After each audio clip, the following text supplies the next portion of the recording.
Welcome to Rising Woman Leaders. I'm your host, Meredith Ram, and I believe the time has come for women to share their gifts, their voice, and their stories. I love seeing women spiritually and financially empowered, thriving in their life's work, and doing what they love every day. I've gathered a community of women living their dreams to tell us their stories and inspire us to step into more courage, self-love, and feminine leadership. If you like this podcast, use the hashtag Rising Woman Leaders, follow me on Instagram at Meredith Ram, and sign up for email updates at risingwomanleaders.com to get all the new and inspiring content.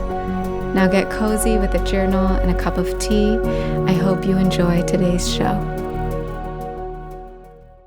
Before we dive into today's episode, I wanted to let you know I'm hosting a free webinar about how to step into spiritual and financial empowerment to live, lead, and launch your dreams.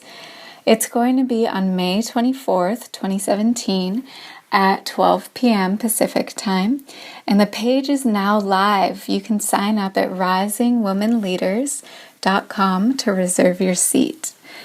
The reason I created this webinar is because I've been connecting to women leaders and entrepreneurs who've been struggling to get their voice, their message, and teachings out into the world, to be spiritually and financially empowered in their life's work.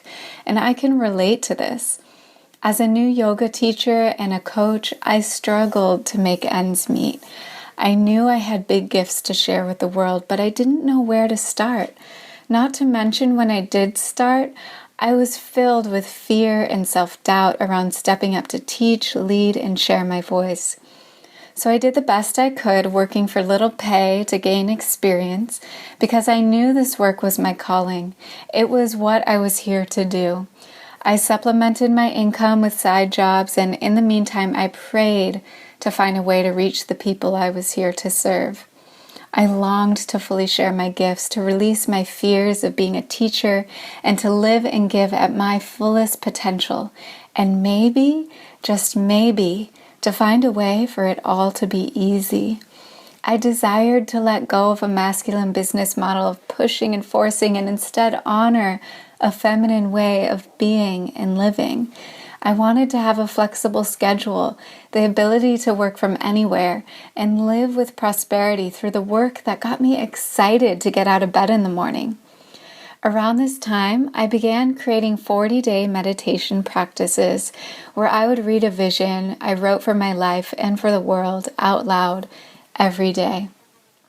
Then one day it dawned on me, other women may want to learn how to do this too, maybe even women all over the world. In that moment, the seed for my first online course was born. After much trial and error, some mistakes, and eventually a beta test with 5 amazing women and more online marketing training under my belt, I launched my first online course, Vision, 3 years ago. It was the culmination of all I had learned about self-love, self-care, meditation, manifestation, ritual, wellness, and lifestyle design. I did my research, I did my prep work, and I launched. And to my surprise, 26 women in countries from around the world signed up. I remember in the last few days of that launch, the signups kept coming in, and I didn't know what to do because I had only prepared myself to teach to 15 women. But I reminded myself that the universe was only going to give me the opportunity to do what I was ready for. And I had prayed to serve and share my gifts at their highest potential. Here was my opportunity. With the income I earned from my first online course, along with the income I had secured through teaching yoga, serving one-on-one clients, I had brought in $10,000 in 2 weeks. Now, this was coming from someone who was used to earning $5 per student teaching at a yoga studio, and for several months prior, I had to dip into savings just to pay my rent. For the first time, I saw that I was capable of doing what I loved and earning good money from it. I saw I didn't need to rely on others, but rather be financially and spiritually empowered to continue doing the work I loved. launching that first course literally changed my life and overturned my whole perspective of what I thought was possible. The side jobs I was holding on to quickly became a part of the past, and I fully immersed myself into my life's work. Since then, I've gone on to lead that course several more times. I've guided many others in developing their own online courses and offerings so that they can fully launch their life's work into the world. In addition to Vision, the online course, I used the same principles that I used in that course to fill my first international retreat in Bali and to sell almost 200 copies of my book before it was even released. Stay tuned because that's going to be coming out later in August. And I've spent the last 3 years just refining these principles, trying them out, testing different things, and now for the first time, I'm sharing them with you. So in this free webinar to live, lead, and launch, I'm going to be sharing all of these skills that I've learned. It'll be my stories and my secrets around how I went from $5 per student as a yoga teacher to my first 5-figure month as an online entrepreneur. I'm going to be sharing some of the tools and systems I use to design a successful online course, as well as some of those mistakes I made along the way. And I'm going to be addressing how I face my fears and my doubts of becoming a leader and teacher and sharing myself in a bigger way and my teachings in a bigger way. I'm also going to be sharing how I embrace a feminine way of being and living to avoid burnout when running a business. So I really believe the time is here for you to stand up and to share your gifts, to rise as the teacher and the leader that you know you are, to be spiritually and financially empowered, to thrive in your life's work, and to do what you love every day. And I believe it can be done with ease and with grace, from the comfort of your own home, on your own schedule, from anywhere in the world. Join me for the free webinar to Live, Lead, Launch, and I will show you all that I've been learning. I can't wait to see you there. It's going to be again on May 24th, and the website where you can sign up is risingwomanleaders.com. I'm here today with Mari Sierra, and she co-founded Sierra Imar, a creative laboratory that designs learning, healing journeys across the world for inner discovery, intimate sensory and multicultural experiences that explore the innate wisdom of our bodies. For the past 12 years, she's been immersed in the study and practice of holistic lifestyle design to lead a creative life with intention and purpose. Trained as a design strategist and yoga teacher, Mari blends creative thinking and meditation, dance, psychology, rituals, and energy practices to awaken our capacity to heal, transform, and create. She's currently based between Berlin and Mexico City, creating bridges between movement, the arts, and healing worlds. Thanks for being here, Mari. Thank you for inviting me, Meredith. So much has happened since I first met you. I first met you at Erica's retreat, the Earth Retreat, and going to Yosemite. And I remember at that time, you had just recently gotten married. You were living in San Francisco, doing a lot of design, creative work. And since then, you've left a relationship, you've become a nomad, you've led several retreats. And I wonder if you could just tell us a bit about your life then and what has happened and where you are now. Wow, where to start, huh? Well, I think we can start in that retreat, which is, I think, it was very powerful for both of us. Mm-hmm. I remember you were starting with your singing. Mm-hmm. And you brought your harmonia that you had just bought and began very slowly to sing with us. And I remember I invited my mom to that retreat. Mm-hmm. And that was the first experience that me and my mom had on this path of yoga and healing and the dance and conscious lifestyle. And my mom at that time was going through a very deep anemia, and really like sharing the circle of the retreat with the women that Erica and you and me co-created, like really help her heal. And I saw the transformation. And even for me, it was a challenge to invite her to the retreat, because I thought I was going to be judged by my mom, who is not at all, at that time was not at all into all of these systems of knowledge of the body and the mind and the soul, like alternative healing practices. And after those 7 days and seeing the effects that it had on her, like it was just like such a confirmation that this is my path. I mean, I knew it deeply inside of me, and I had been already preparing myself for 10 years by then, but that was one of the big like kind of reassurances that I felt, and that retreat was one of the first collaborations between Erica and me. And I think that has been really empowering, because, I mean, how best and how it's so enjoyable to have a co-creator in which you can resonate in so many levels. And Erica and I have been, both exploring our yoga paths and our design paths in parallel. And that having Erica as a co-creator, I think, has like helped me propel my ideas into reality and like not have any limits. Like really, we thought, let's do a second chakra retreat in Mexico with 30 women. Yes, let's do it. Let's design a book about it. Yes, let's do it. Let's go to Bali and design a retreat there. Yeah, and we did it. And so I think I will definitely spend a little time talking about my relationship, my creative partnership with Erica, because I think both of us had a similar process. She also separated from her partner right around the time when I separated from my own partner. And we found like a creative and spiritual refugee in each other's friendship. And we spent a lot of beautiful conversations designing the first year of Lamar out of our own healing process. So we focused the entire retreat on second chakra healing.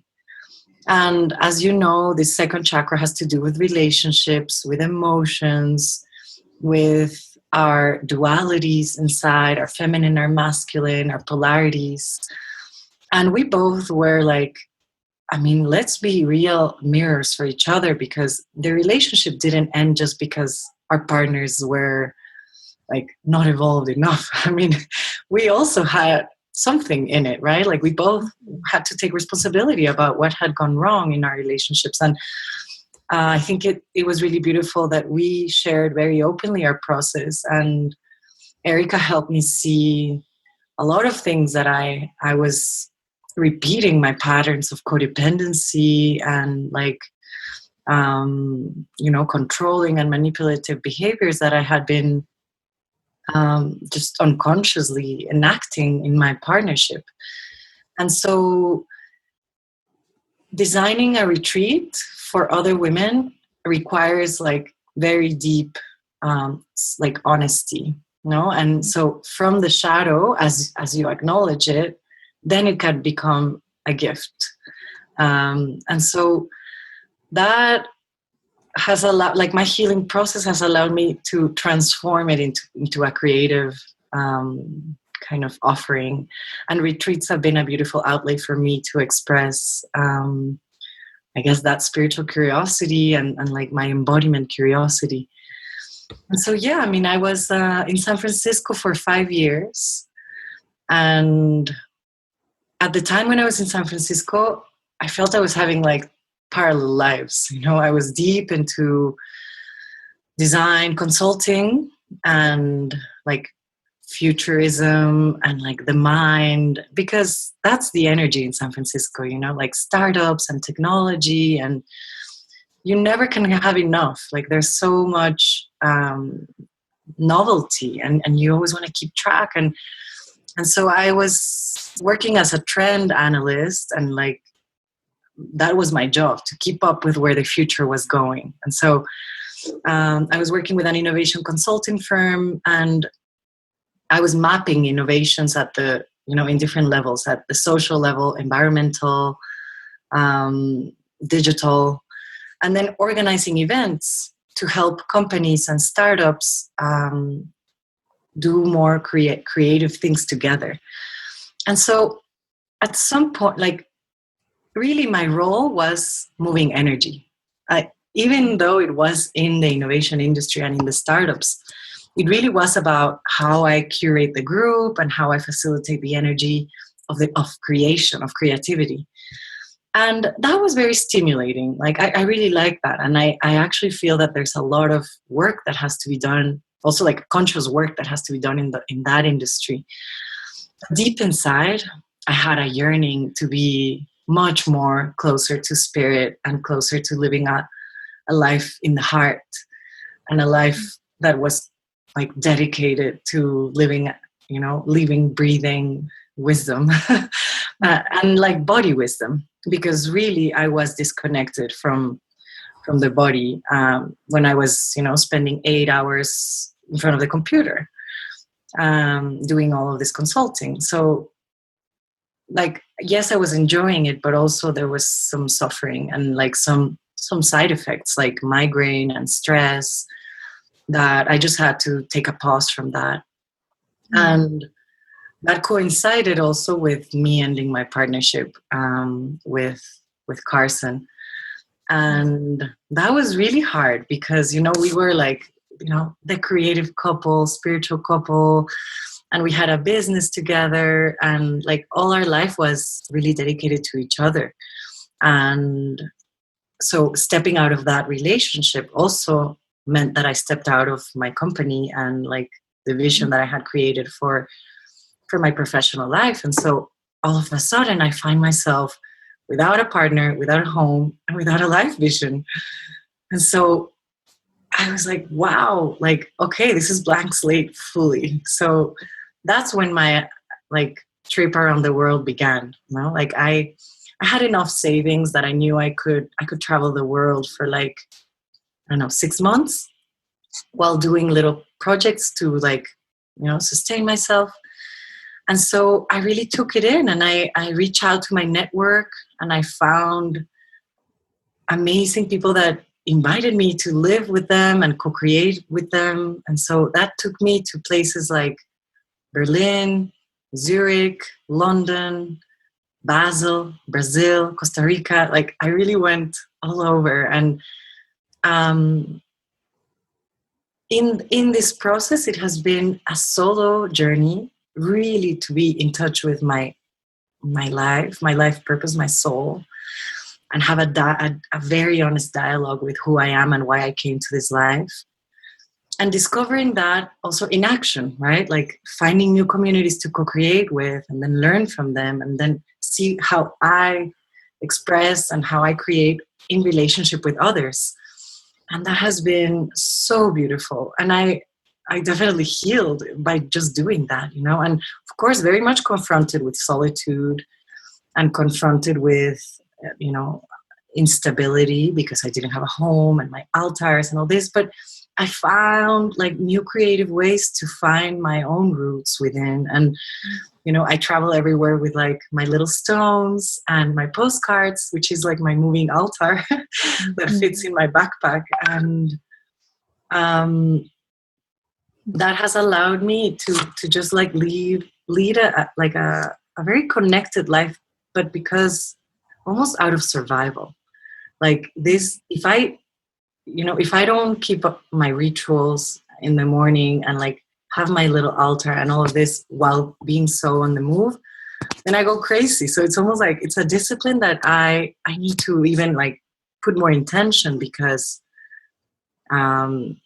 it's what allows me to be more like grounded, even not knowing where I'm going to sleep in the next month, And so what else? Well, I mean, now 2 years later, I'm having a really beautiful time of harvesting the learnings all of these, incredibly satisfying experiences, and taking really a pause to reflect on all the curricula that I created, and the testimonials of the people that participated in my experiences. And now I'm making like an inventory of all the things that I want to continue doing, now more intentionally. Mm-hmm. And also adding from the experience that I just had in Berlin right now, that's a whole other chapter that I could talk with you. But we share a path where like yoga has been our constant. And then in the past few years, I found enormous joy in just free flow dance. So like taking a little step out of the rigor of the yoga mat, and now like finding much more freedom and a deeper level of communication with my body wisdom, with dance. Mm-hmm. And so I found last year I lived in Berlin 5 months, and there I met an amazing community of very experimental dancers that were bridging different disciplines to help train the body in what they call like physical performance, physical training for performance art. And so I thought, I need to learn from them. Like, after co-creating like several retreats and like being in the role of a teacher, containing the space for others the whole time, I felt I was in a position where I wanted to acquire new knowledge and also like refine my language. Like, I know what I'm up to. I know what I'm good at, but I wanted to even go deeper to investigate it. And this felt like the perfect opportunity. It was a 3-month intensive laboratory where I was dancing every day for 7 hours. And so, imagine I just came out of that completely open. Like my energy channels are like super stimulated. My creativity expanded. And I acquired new skills as a choreographer. So now I'm in a moment where I'm like, okay, like all this preparation of retreats, like hosting retreats, now I want to translate that into like more artistic experiences where like we go through an experience together as a retreat, and then we create art together and like a performance. Wow. So that's where I'm at right now. I'm like putting the pieces together with some musicians and with some other collaborators, where I'm now stepping into a role of like a director. And that will happen in Berlin and here in Mexico. Like I already see that it's kind of I'm building a bridge between the two cities. Mm. So I'll stop right now because I'm sure you have more other questions. It's so wonderful to hear all of that. And the journey that you've been on. And one of the things I wanted to ask you about specifically was dance. And so I'm so glad you brought that up. And I remember we did 5 Rhythms together at that retreat when we met, and we talked about 5 Rhythms. And I was just beginning to open up as a dancer. I was just discovering like, oh, wow, some stuff happened when I was a little girl, when I had a friend who was a dancer. And anytime I tried to dance, she'd be like, oh, you aren't good at it. And I had to like let go of that. And and actually coming back to dance at that time was really healing. And the last few years since then, I'm now going to ecstatic dance and to 5 Rhythms, and suddenly like ecstatic dance popped up in my town, and Sebastopol happens like 3 or 4 times a month now, and I go quite often, and I've like watched myself really open up through that. And I remember your story about going to the 5 Rhythms, your first time. I wondered if you could share a little about that, like what dance was like for you before, and like how you just that whole story is so beautiful. So love to hear it. Oh, thank you for bringing it up, because yeah, it really is it's a beautiful memory. So I'll go a little backwards. So My father passed when I was 3. And ever since, I mean, also my best friend and my 2 grandparents, and like I had death very close to my upbringing. And I talk with them, like I had conversations with my father and my best friend, and I was like, oh, you're sitting next to me. Let's draw a little bit. I was like 5 years old, 6 years old. And then sometimes that presence goes, and years can pass and I don't sense my father. I don't sense his memory. And that was around the time when I was in San Francisco. And I was at that time studying, I was doing my master's in design, and I was living in the Mission, like right in the middle of, all this Latin community. And everyone during the day of the death, which is, I think, November 2nd, it's a tradition that people build altars for their dead people. And I was like looking around and I saw these altars in the storefronts and in the restaurants. And I thought, okay, I'm going to build a little altar for my father. At that time, I wasn't doing that. Like, I wasn't building altars, and I wasn't that connected to kind of like, I guess, connection to my ancestors and my spirit and the spirit guides. But I was like stimulated by my environment and feeling a little bit nostalgic. And so I said, okay, I'm going to buy my flowers. I'm going to make an offering for my father. I put his photo. And immediately as I was praying, I got a voice like, you need to go to Five Rhythms. Like, I had been invited by some other friends that told me, oh, Mari, you're going to love it. That's totally you. You're going to love it. And as I was doing this offering, I had an insight. You have to go to Five Rhythms.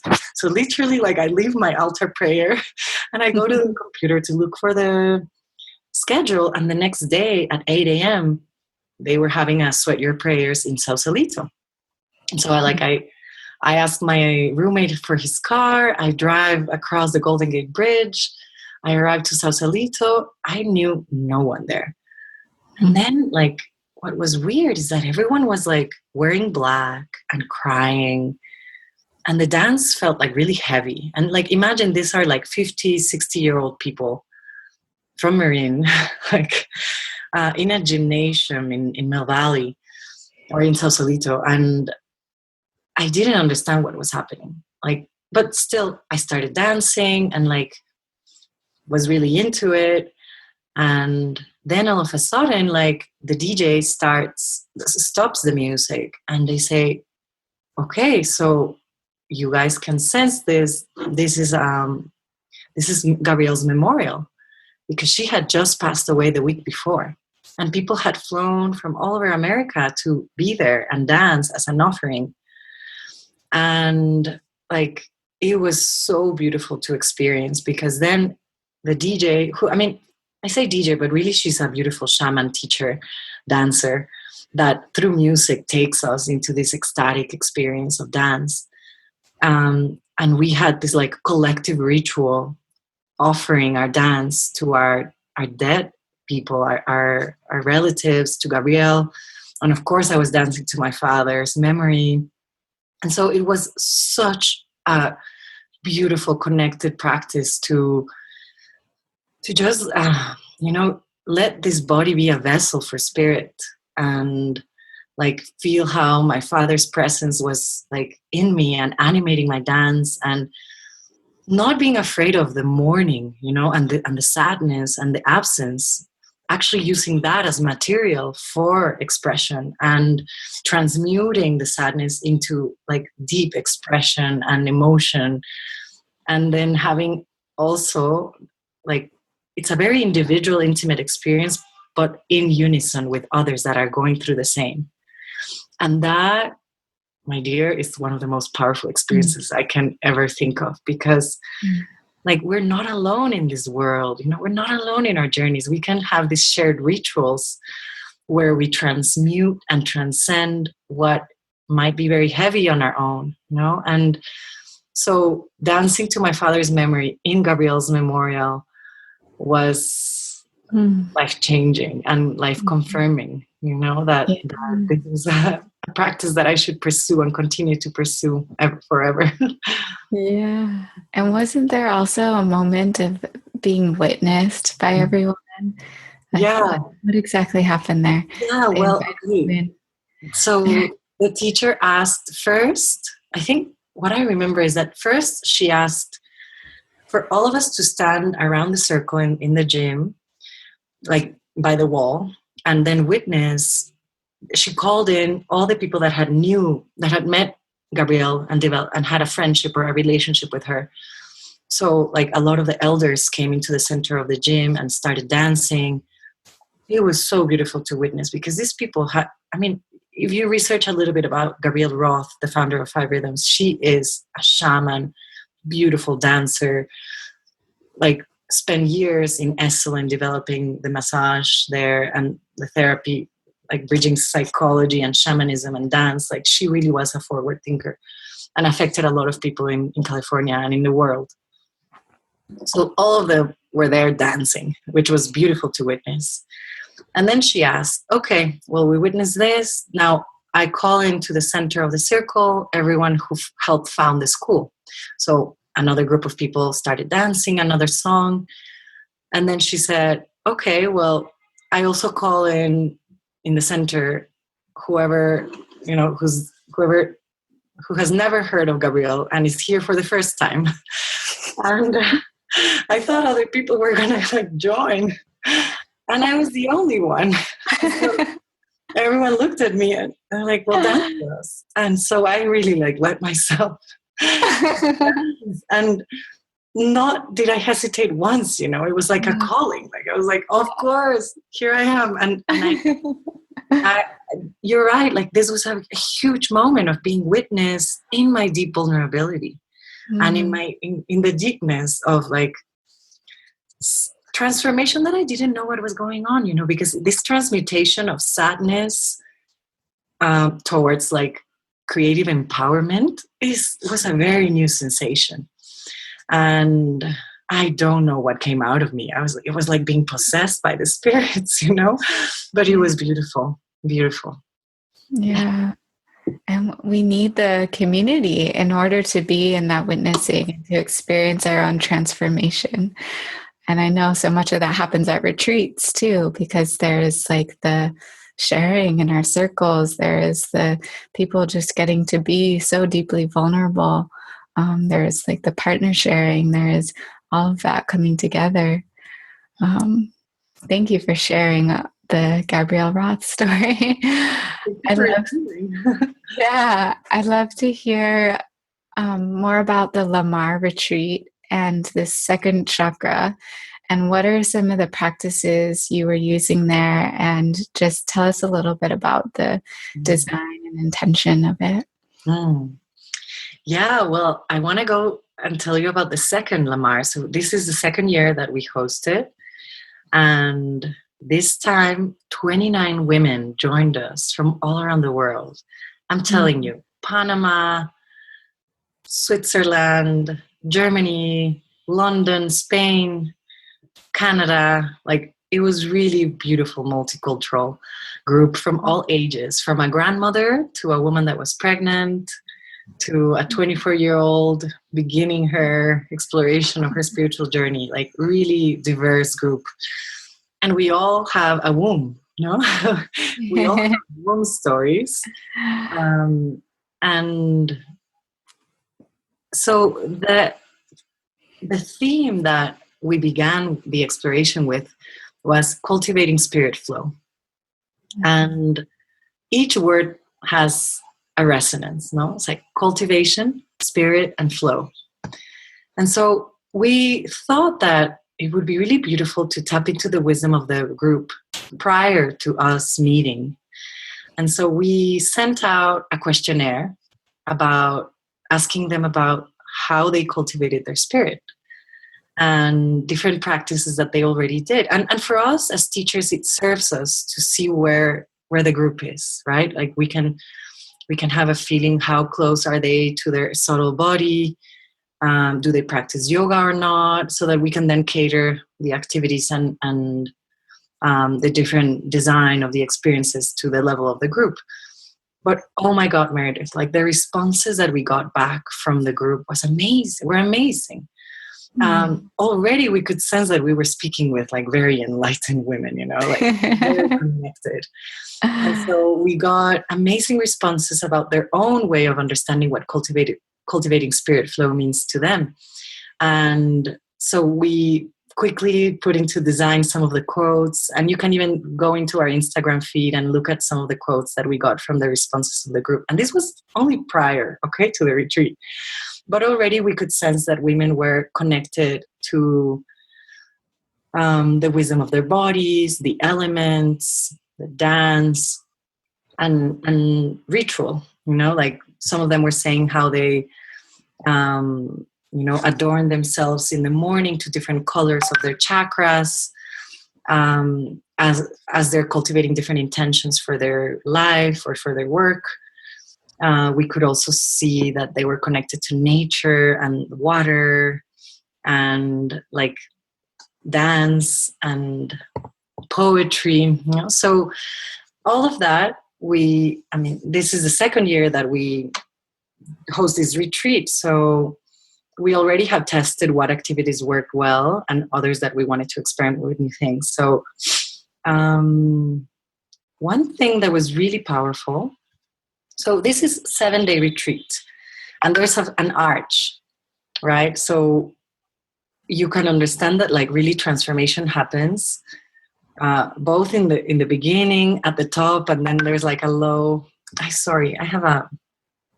Let me just turn this off. That's it. It's distracting me a little bit. That's it. So we designed the experience of the 7 days. Every day has a specific intention. And one thing that we thought that was going to be important was to cultivate silence so that we could really do healing work. Because imagine bringing 30 women that already, some of them knew each other from other walks of life. It was going to be the morning, like everyone gossiping and shouting and like there's so much excitement. So we asked them actually to contain silence till 11 a.m. Wow. In the morning, we were meeting for half an hour of meditation and energy cultivation, overseeing like a beautiful sunrise in the ocean. And then we go to breakfast in silence also. So you have an hour for self-reflection, and we give them some questions for their journaling morning so that they are like really going deeper layers into, their current emotional journey and where they are in their relationship to their sensuality, to their creativity, and to their spirituality. So that was kind of like the overarching exploration. And then after breakfast, we come back to yoga class for like an hour and a half or two. We're still in silence by then. So when we finish the yoga practice, like, wow, like women were super connected.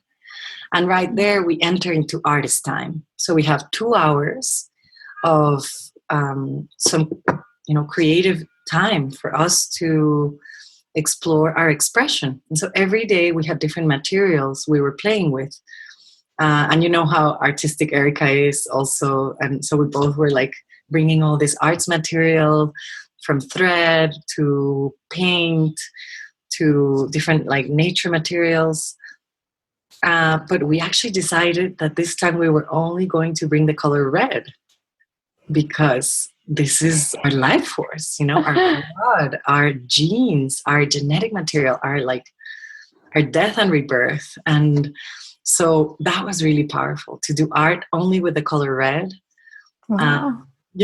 And that it really I think it was really real, because all of the women were somehow healing a story of their own capacity to give life, and get life. So that's our strength as women. That's our role in the universe.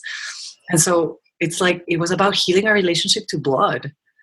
Wow. And that, I'm telling you, in all levels. Like we have a friend that she was very consciously doing everyday rituals to heal 7 generations back and 7 generations ahead of her, because she knew she was carrying a genetic hereditary disease. And so she was doing this like malas, threading red thread around some branches.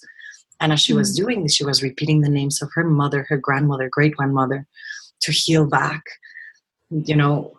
what is in her blood today. And so we play with that. In artist time, I love, how connected to flowers and leaves and shells I am, because really that for me is a spiritual practice, like just letting nature speak to you.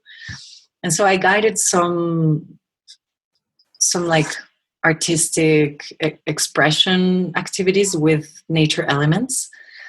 And it was amazing because we are in the middle of the jungle in Mexico, in Sayulita, surrounded by jungle, like lush trees and so much to create with. So one of my intentions was for them to connect to nature in that way and let nature speak to them. So we have some ideas like ikebana arrangements or like mandala creation, and using nature material to see how you can be reflected in the cycles of nature. So like using materials like dry leaves and roots, and then like seeds and flourishing buds, and then forming those in certain like configurations can actually help you understand your own journey of what you're letting go of, what is dying inside of you, and then what you're giving birth to, what is like initiating inside of you. So a very poetic way to relate to your own biography. And then during the afternoon, we have again dance or yoga. And at night, we have rituals that we co-create with. Sometimes it could be a death and rebirth meditation. And other times a very ecstatic, beautiful, sensual dance. And another time it's actually about conversation and just like listening to each other's understanding of these themes. Because, one thing I haven't shared. So apart from cultivating spirit flow, another theme that emerged as we were designing the retreat was about the future female. Like who are we? Who are we becoming? And who do we want to become? As future female leaders. And that's why I love the name of your podcast, because it's almost like we're in a time in history where there's no like template for us to follow. Like we need to create the life that we desire, because now as women we're empowered, right? Like we have access to education, to information, to whatever job we want, whatever creation we want. And so now it's about transcending the patterns that were keeping us back, and now seeing forward. Okay, what is our enormous responsibility as intuitive as we are, as connected as we are? And we don't need to copy the path of the men. We don't need to have like a super overachiever career that keeps us in an office. Like we can be healers, and that is also the future constructing role that we need to be doing, no? And so it was about exploring what means future female for the women that were there, and exploring that through the archetypes. So we played with 4 archetypes of how women express their sensuality.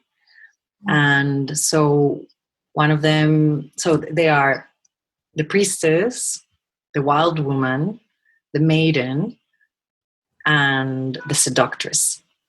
So the idea was that, okay, if you're going to be like, envisioning your future female, let's play with different modalities of how you express your sensuality, because you might be playing only on one spectrum. And like, what if we open the spectrum of how you can express your sensuality? And I want to be very specific that here, sensuality, I'm not referring to sexuality. Like, that's a whole other topic. And we were not going to get into like sexual poses and tantra training in this retreat, perhaps in the future.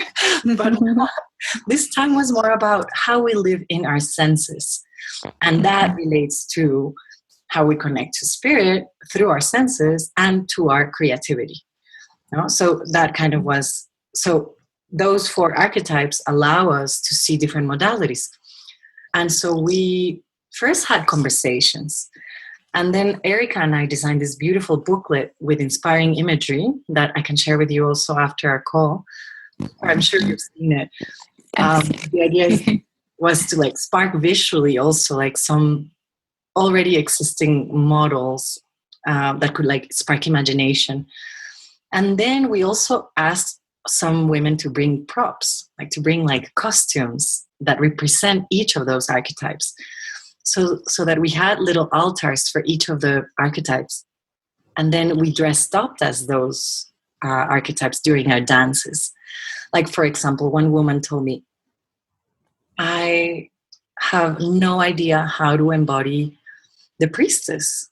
Like, I don't feel confident, like, saying a prayer. And so we dressed her up and, I put her a beautiful turban, a gown, and then I gave her a beautiful sage bundle that we had created and this like beautiful inspiring music. And immediately, as if like, theatrically, like an energy possessed her and she started dancing like I never saw her before and started like, doing her own prayers in her own way, connected to a Buddha that was a statue that was kind of like guarding us in the corner. And immediately, like, she started crying. And we saw how just by playing, because we really were role playing, she then had like a felt experience of what it meant to be invoking spirit through her dance and through her pose and her presence. And, like, we really saw the transformation there, no? And of course, it was uncomfortable for some women, Some women were like, no, like, I'm very comfortable, like, wearing my lace bikini. Like, I don't want to be a wild woman. And, and then, like, as they saw that one started picking up a costume and the other one started dancing and the other one got a little crazy, then, like, the room opened up for everyone to start playing. And by the end, it was a wonderful night of exploration. Yeah. Oh, so beautiful. I love working with archetypes. I'm curious what archetypes you feel like what energies you're working with right now, and what has your journey been with the archetypes? Yeah. Last year, I did a lot of wild woman and seductress. And it was beautiful. Like, I needed that. I think after my separation, where I had issues with like my sexual chemistry, I had to have like a time of exploration and reconnection with my own expression, my sexual expression, and my, being comfortable with my dance, being sexy and free and wild. But I feel I'm actually entering a time of more connection to priestess and maiden, where I'm actually not engaged in any partnership right now. It's been over 9 or 10 months, and I'm keeping my energy inwards as I'm creating, like I actually felt a little drained as I was like exploring with different men. And so I am very consciously cultivating an energy dialogue with myself. And so even like I have this idea of like dressing all in white these days, because it feels like I'm so in tune with this like particular very sad big energy that, so the maiden is kind of like the confident creative woman that like doesn't need anyone else to like tell her what to do or to like validate her. Like, she really is comfortable in her own wisdom quest. And she's the one that like reads books and cultivates her own skills. And so I kind of feel in that stage right now, like as I'm focusing on the creations for next year, I'm cultivating like a sense of purity and just like containment, and also priestess, because of course, I'm always put into leadership positions, like whether it is within my family or with friends, or as I'm engaging with new clients, like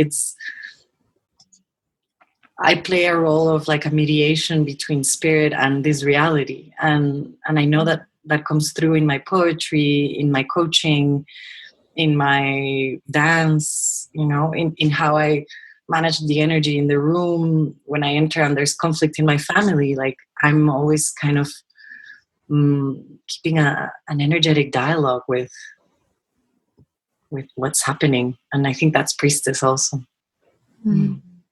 So cool to hear how we weave in and out of these different archetypes, and some come in at different times, and you were like exploring your energy outward and then now bringing it back in. I wonder what if there is a woman out there listening, and I'm sure there is, and she's like, how do I tap back into my sensual nature or my connection to the earth or the elements? What is something you could suggest for her? Any advice, anything to like just cultivate those practices and reconnect? Yeah. Oof, so much. Well, I mean, definitely like get out into nature, whether you live in a city, even in Mexico, like I go to the parks and there's trees that speak to me. And so like open the perception of your listening, of your seeing, of your sensing to receive messages from the plants and like the ecosystems that surround you. Like, and even that means also like astrology, and like trying to align your rhythms with the rhythms of the moon. Like there's so much richness in being in connection with the biorhythm, because we are nature, like we came of the earth. So I would say also like creating gatherings with your girlfriends out in nature. Just immediately bring 2 or 3 friends out in a garden, going for a hike, going to a river. Like immediately some mysticism happens because when you get together with friends in a natural environment, there's reverence and just taking a moment of appreciation, of listening. Immediately some messages you receive. And then another practice I like to do is when I go and visit friends and I'm like walking, visiting their houses, I always make a little bouquet from like the flowers that I find in the road. And I always arrive to the house with like something, a little bouquet that I picked up. And I paid a lot of attention on when I decide to choose one flower or another. Like I kind of let like the flowers are speaking to me and they like caress me, and I notice where my eyes go. And then I say, okay, so you called me. I ask permission if I can like pick her up and like very devotionally like say thank you for that plant to give me a little appreciation of beauty, and then I give it as a gift. So I sort of feel like there's this like conversation between nature and me and my friends, and that for me is like a devotional practice, just doing a little flower arrangement in honor of the nature that surrounds us. And then taps you into abundance and generosity too. Yes. Yeah. Yeah. Was there something else? Well, I mean, another practice that comes to mind is, I guess, nutrition also, like being very mindful of what you eat and saying thanks before you receive the food. Trying to like do a little meditation of gratitude of where it comes from, and like envisioning like even the farmers and the people that brought it near you, and like rejoicing in the colors and the textures of the plants that are like feeding your body. And then dancing, like every night I feel like I love playing like mystic sounds, tribal sounds, and that also like helps me like tune into this like very sensual, wild like nature that is released just with a few minutes of dancing at night, on your own, in your bathroom, in front of the mirror. You don't need to go out, and I mean, if you can, do that, but also in your home, in the comfort of your home, like allow yourself for some expression and singing, like letting the voice come out, also kind of in chanting as your ancestors would. Mm-hmm. Oh, all such beautiful practices. Mm-hmm.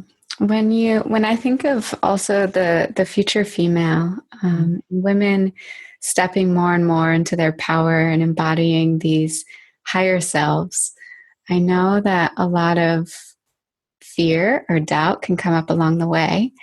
And I always love asking this question to my guests around what is a fear that you faced in the last year or so, and how did you do that? How did I overcome the fear? Yeah. Hmm.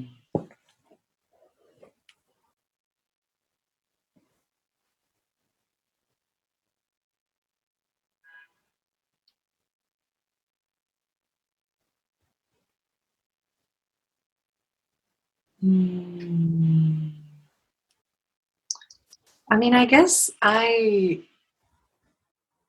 for example, this 3-month course in Berlin, like a lot of friends even told me, like, what are you going to do as a student again? Like, you are already like so accomplished as a teacher. Like, how could you like go again and study from teachers you don't even know? Like how can you even, like, where do you find the energy and how are you going to like sustain yourself? You're going to be a student again, you know? But there was this voice inside of me that was telling me, like, you need to do this. Like, there's a lesson for you.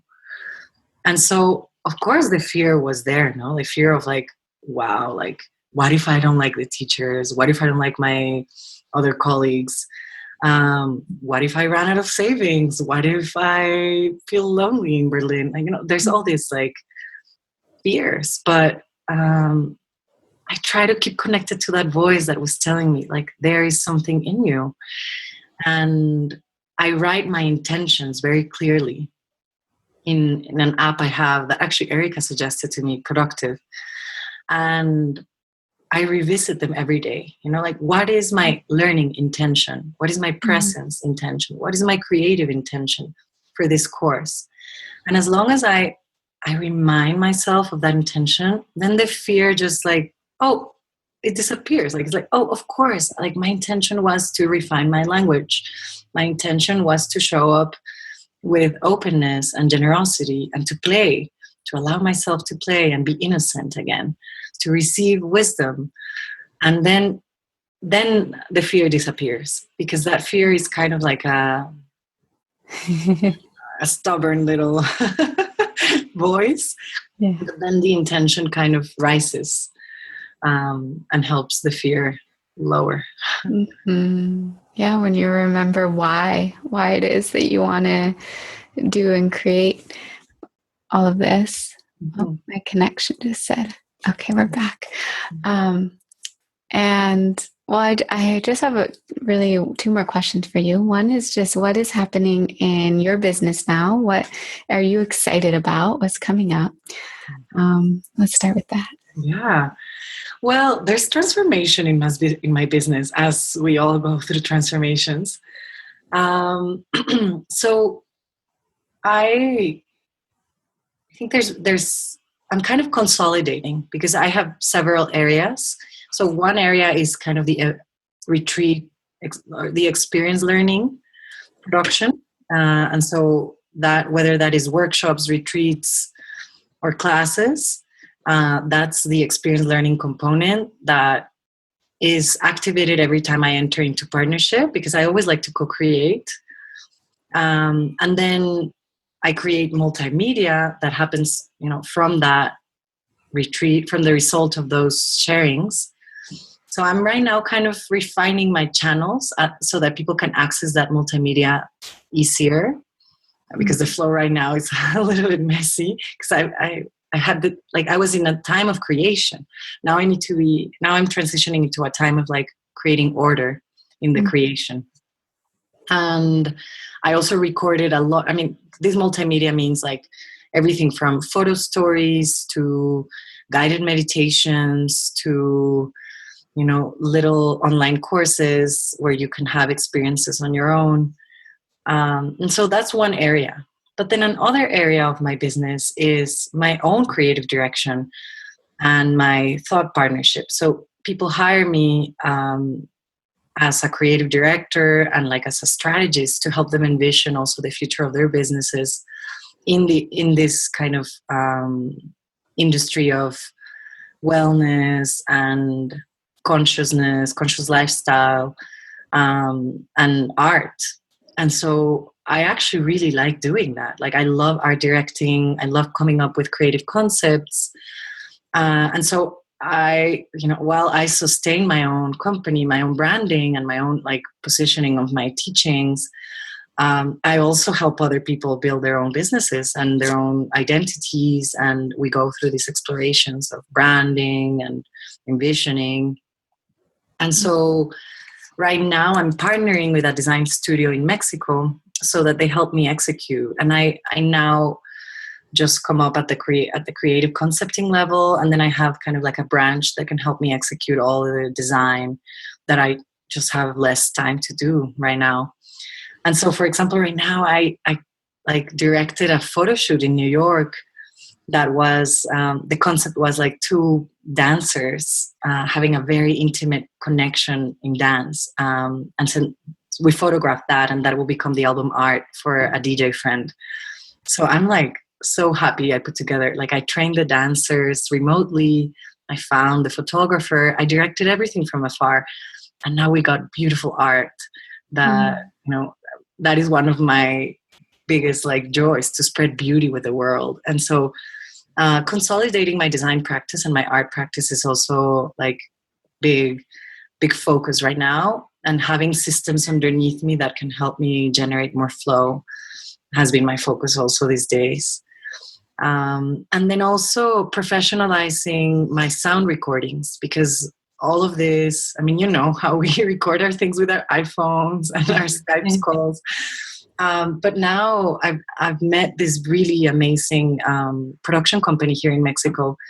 And now we're exploring editing some of my meditations and my soundscapes, and start consolidating it into a more concrete offering, whether that is like an album or like a series of events. So that is really exciting for me, because I love sharing my voice.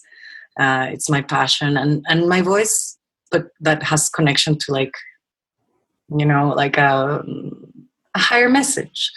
And so finding a tribe who understands me creatively and spiritually has been a journey of 2 years. And I think finally I'm finding really beautiful collaborators to co-create all of these visions with. So amazing. Yes. And is there a Lamar in the works for next year? Yeah. We'll announce it soon, actually. So we are thinking July 2017. But what I will say is that it's been already 2 years of second chakra healing. And now we're leveling up. And I think we're focusing now on third chakra, which is our conscious will and our power, our creative power. And I think both Erica and I are ready to like now hopefully dive into another area of our subtle body exploration. Yeah, that's so great, because your own personal evolution is just naturally going to evolve with your offerings and what you're able to give, and you will attract the exact people who are in that same place. So. Yes, that's how it is. Oh, it's been so fun just getting to hear everything, all your stories, where you're at, where you've been. I wonder if you have any closing words for us, anything that you'd like to close the call with, and before I lead a little prayer to end our time together. Just gratitude and awe at all of your creations, Meredith. I've also been like following your journey in the past 2-3 years, and it's incredible to see how much beauty you put into the world, how consistent you are, how committed to helping other women rise and find their visions and embody. And it's just really inspiring. And I like honor your journey, and I'm here supporting it. And I'm really happy that you reach out. I feel honored. And I'm just at awe. And you are a referent for many of us to continue doing the work that we're here to do. So thank you, sister. You're welcome. Thank you. Thank you for seeing me. Yeah, and all of this sharing. It's always so inspiring for me just having this time and doing these interviews. So many more to come. Yeah. Let's take a moment to center into our breath again. Into this moment, into that space of gratitude, that expansiveness in the heart. Attuning into our chakras, those spaces of our creativity, of our foundation, of our willpower, of our love, of using our voice, tuning into our intuition and connecting to the divine. And so much powerful wisdom here shared today. So I bring my hands together into the center of my heart. And for all of you listening, if there is anything that sparked an interest for you, just to allow that to be a seed that you can now begin to nurture and watch grow. With all of my love and my gratitude, I bow. Namaste. Thank you. Thank you all for listening. And thank you, Mari, for being here today. Namaste. Thanks so much for taking the time to listen to our show today. We would love to hear what you think. Take a moment to hop on over to iTunes and leave us a review. We'd be so grateful to receive it. Until next time, namaste.